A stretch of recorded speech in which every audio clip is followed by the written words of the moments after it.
New for us tonight, the Greenbay Board of Education has called a special meeting for tomorrow night. It's to discuss strategy for potential litigation pertaining to the superintendent, Dr. Claude Tiller. Now, the meeting is coming as we learn that the public is going to have to wait until next week to hear what the superintendent specifically said. It did happen last week on an Atlanta radio station. Yeah, the comments, as we've been reporting, led to an investigation by the Board of Education. And the board announcing late yesterday the superintendent was put on paid administrative leave while an investigation into the issues related to that radio appearance are sorted out. In this Fox 11 follow-up, Emily Matesic explains the reasoning behind the wait. It's been more than a week since Greenbay Area Public Schools Superintendent Dr. Claude Tiller appeared on an Atlanta radio program. Comments he reportedly made while on Relationship Talk with Dr. Adrian led the Greenbay Board of Education to put the superintendent on leave. Originally posted online, the recording of the show appeared to be scrubbed from the internet over the weekend. Fox 11 learned the Greenbay Area School District had a copy of the radio show, and it was reviewing Tiller's comments as part of its investigation into his actions. If the public wants to obtain a copy of whatever they have in their possession, the proper way to do that would be through a formal open records request. On Monday, Fox 11 submitted an open records request to officials with the Greenbay Area Public Schools for a copy of the recording. More than a day later, we learned the request would be granted, but it would take several days to fulfill as part of the district's legal obligation to the people or subjects impacted by the release of the recording. And they have to provide a notice to the individual that's subject to the record to allow them to assess the record and determine whether there's any interest they have that they may want to contest before they release the record. In this case, the district's legal counsel informing Fox 11, quote, as local public office holders, both individuals, the superintendent and a building principal, are entitled to advanced notice prior to release. The district's attorney writing, the district must provide 5 days notice, excluding weekends, for them to supplement the records with written comments and documentation. It's a waiting period to allow an individual to protect their rights, whether it's reputational, privacy rights, or some other right, to take further action, which could include, contesting the release through a court order. Reasons to contest the release of the record needs to be significant. In this case, Dr. Tiller and the unnamed building principal would need to prove their reputation or privacy would be significantly impacted by the release of the recording. Those arguments, if they have them, need to be submitted to the district's council within 5 days. The clock started yesterday.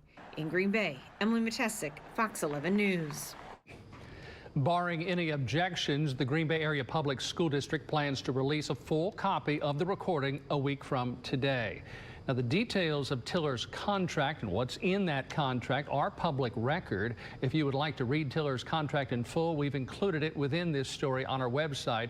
Just scan the QR code on your screen and that'll take you directly to our homepage where you can find the story. The school district has this recording of what was a radio show that was also live streamed on Facebook or something that is now disappeared. It's not available online, but the school district has a copy. So we had to put in an open records request. I guess, why did we have to put in an open records request?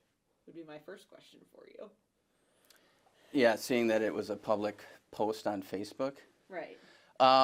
Well, presumably they have a copy of, whatever was posted that's in their possession. So if the public wants to obtain a copy of whatever they have in their possession, the proper way to do that would be through a formal open records request under Chapter 19 of the Wisconsin statutes. What is the school district's rights versus the rights of the public to have something like this? Sure. So the open records law, it's intended to promote transparency in government and government officials. So the public absolutely has a right to records obtained and held by public agencies, but that's subject to limitations as provided by statute. One of those limitations pertains to the reputational and privacy interests that the individual that's subject of the record may have. So part of the process after one provides an open record request to an agency or an administrative department is that there's a waiting period before they release those records. And they have to provide a notice to the individual that's subject to the record to allow them to assess the record and determine whether there's any interest they have that they may want to contest before they release the record. Yeah, I mean, we got that letter saying that, they are gonna, or I guess, set notice to the principal, or sorry, the superintendent, but then also a principal, because in this, it's alleged in his comments that he takes a dig at someone that reports to him. Sure.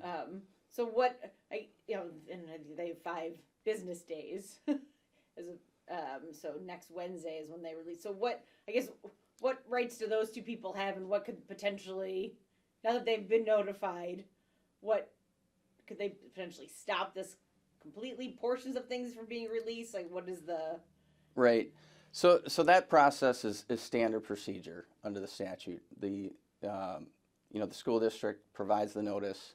They have to do it within 3 days of their decision to release the record.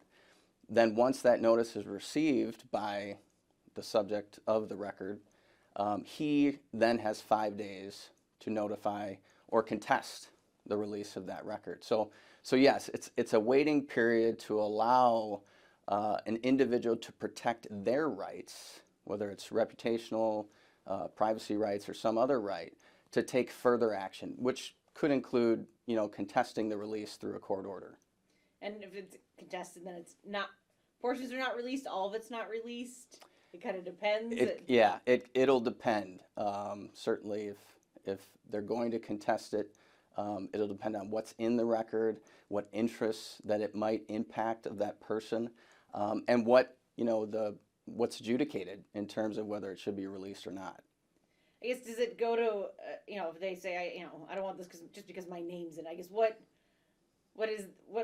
burden do they have to meet for it to not be released, I guess? Yeah, it's got to be something more significant than, just something that the person doesn't want out there. I mean, it's got to impact significantly the reputation or the privacy interests of that individual. So obviously something like medical information or personal sensitive information, things like that, which would be typical of somebody who, doesn't want that information to be let out to the public to try to seek an order to stop it from being released.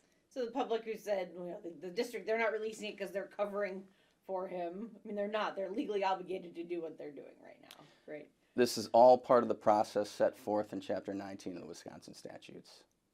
And what about this radio station that I guess posted this, but then deleted it or scrubbed it from online? Do they have any responsibility here? Not as it pertains to the open records request. That deals strictly with records in the possession of a governmental agency or department. Now, whether they can or they have the ability or desire to produce it voluntarily is a whole nother question, which conceivably they could do if they still have possession of it. Yeah, but because it was out there in the public, but the school is like the only one that has a copy of it, they, can't voluntarily just release it. Not the school. Not the school can't, right. Whether the radio station has a copy and decides to do that is another question. Okay. And I know I don't know how much contract law you do, but in the superintendent's contract, it talks about, his ability to do his job and whether or not it's distracting, things that he does that are distracting. Is that cause for termination at all? Well, I wouldn't be in a position to really make a call on that question without seeing the contract and being familiar with what exactly was said and done. But certainly that's something that I'm sure the school district has reviewed at this point.